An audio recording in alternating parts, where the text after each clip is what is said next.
Dans cette vidéo, vous allez apprendre comment vous pouvez tenir vos engagements et éviter de procrastiner.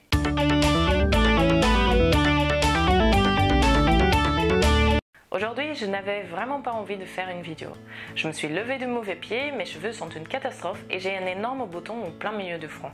J'avais donc plein d'excuses pour ne pas faire la vidéo de cette semaine.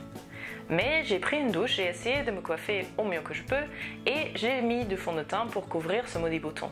Et pourquoi ? Non, ce n'est pas parce que j'ai une volonté d'en faire ou un mental d'acier, je vous rassure.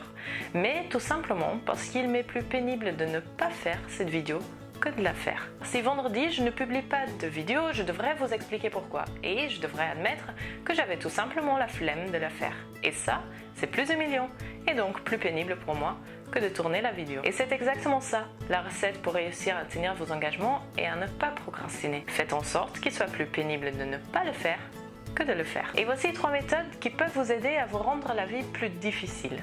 D'abord, vous pouvez compter sur des nouvelles technologies. Par exemple, si vous avez du mal à vous lever le matin, vous pouvez acheter Clocky.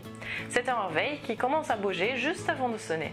Vous ne saurez plus où se trouve votre réveil et pour pouvoir l'éteindre, vous êtes obligé de vous lever. Ou si vous avez du mal à vous concentrer pour écrire un article sur votre blog, vous pouvez, grâce à un logiciel, bloquer l'accès à Internet le temps d'écrire l'article. Ou si vous perdez beaucoup trop de temps sur les réseaux sociaux, vous pouvez utiliser des applications comme Antisocial qui bloquent l'accès à Facebook, Twitter, etc.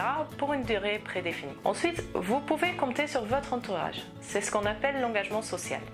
Si vous vous engagez publiquement à faire quelque chose et que vous avez vraiment des gens qui comptent sur vous pour le réaliser, vous avez beaucoup plus de chances de réussir. C'est exactement ce que je fais avec mes vidéos et ce que vous pouvez faire si vous affichez publiquement vos objectifs et vos résultats. Une autre forme de cette méthode est d'avoir ce qu'on appelle en anglais un accountability partner, ou littéralement un partenaire à qui vous devez rendre des comptes.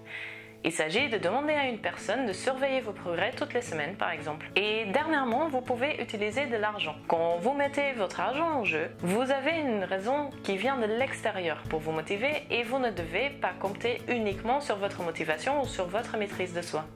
Vous pouvez faire ceci en forme de pari. Si vous ne réalisez pas votre objectif avant telle date, vous devez donner de l'argent. Ou vous pouvez combiner l'argent avec le facteur social et payer quelqu'un comme un coach à qui vous devez rendre des comptes sur ce que vous faites et comment vous avancez vers votre objectif. À vous de jouer maintenant.